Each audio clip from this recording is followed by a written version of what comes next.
Hello and welcome back to everybody on the Wrestlers Debate and to another edition of AEW Rampage Out of 10. This Rampage came from Lexington, Kentucky, and Hangman Page sent a warning to Jon Moxley during his match versus Wheeler Yuta, while Satnam Singh and co were in six-man action. Jamie Hayter also faced Emi Sakura in the main event, so that's happening. And let's jump into the first match, which was Hangman Page versus Wheeler Yuta. Yuta went after Hangman as soon as the bell rang as he went for submissions and chops. The Millennial Cowboy responded with a lariat of his own, followed by chops. The action spilled to the outside, where the former world champion dropped Yuta with a fall-away stand. Hangman delivered a Elijah bomb in the ring before Yuta came back with a flying elbow strike from the top rope before hitting the Bulldog. Hangman connected with an avalanche Death Valley driver from the top rope for a near fall. The former world champion fought back with back-to-back Germans. Yuta went to ringside where he dropped Hangman with a back suplex. Yuta then went for a frog splash from the top rope, but Hangman blocked it with his knees. The RH Pure champion fought out of a buckshot lariat attempt as both men traded strikes and shocks. Hangman delivered the buckshot and then dropped Yuta with a Death Rider to send a message to Jon Moxley.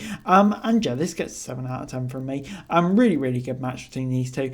Page obviously building up to that Moxley match. He did that well. Yuta, we've seen him do it many times before. Just put on banger matches. And yeah, just such a fun start to Rampage this week. 7 out of 10. It was then time for Jeff Jarrett, Satnam Singh and Jay Lethal versus Chuck Taylor, Trent Beretta and Danhausen. The match started with Chucky T getting jumped by the heels. He took down Lethal as the match officially got underway. Trent tagged in, as did Jeff Jarrett. Trent grounded Double J as all the three babyfaces traded tags and posed in the middle of the ring. Satnam Singh entered the ring and no-sold Trent's chops. Satnam tossed Trent over the top rope and Jay Lethal took him down with a lariat on the outside. Chuck Taylor got the hot tag and dropped Jay Lethal before he fought back and tagged in Jarrett. Chuck trapped the former TNA star in a figure four leg lock. Satnam broke up the submission. Danhausen tagged in to confront the Giant. Satnam was unaffected by Danhausen's offense and took it all out on his three opponents.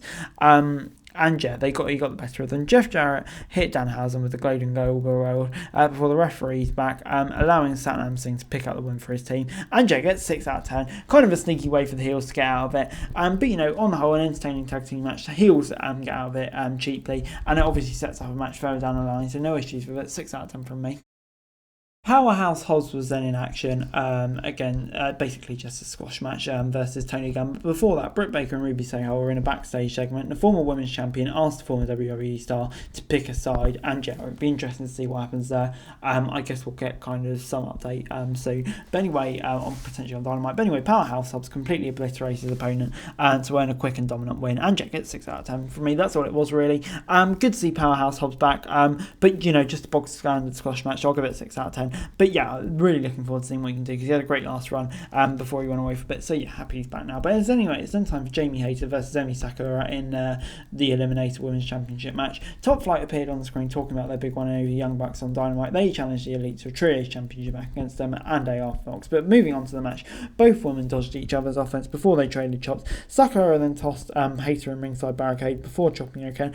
Emi rolled Jamie back in the ring but snapping her in the corner. The Japanese star delivered a running crossbody and dropped her elbow on Jamie's back. Emi continues to dominate as Britt Baker looked on from the outside. The women's champion delivered the exploded suplexes, 3 of them in a row to regain momentum and hit a sliding lariat for a near fall. Sakura then dodged an moonsault and hit a tiger driver for a near fall before Hayter finally delivered a ripcord lariat for the win. And yeah, gets a 6.5 out of 10 from me. Was a really fun match, not quite as good I would say as the Page Yuta one, so not going to quite give it the same scoreline, but still was a really good match.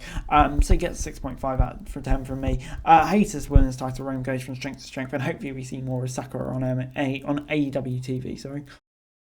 Overall, AEW this week gets a 7 out of 10 from me. I thought it was a good episode of Rampage this week. The Page Yuta match, like I said, was such a good match to kick off the show, and enjoyed the stuff with Jamie Hayter and Sakura as well. That was really good. Lots of stuff going on, and this gets a 7 out of 10 from me. Decent show. But anyway, guys, that's it really. Thanks very much for watching. Remember to like, share, subscribe, please, lots of comments down below. Follow this show for daily wrestling news and subscribe to my channel, subscribe, never greatly appreciated. Thanks very much for watching. Peace.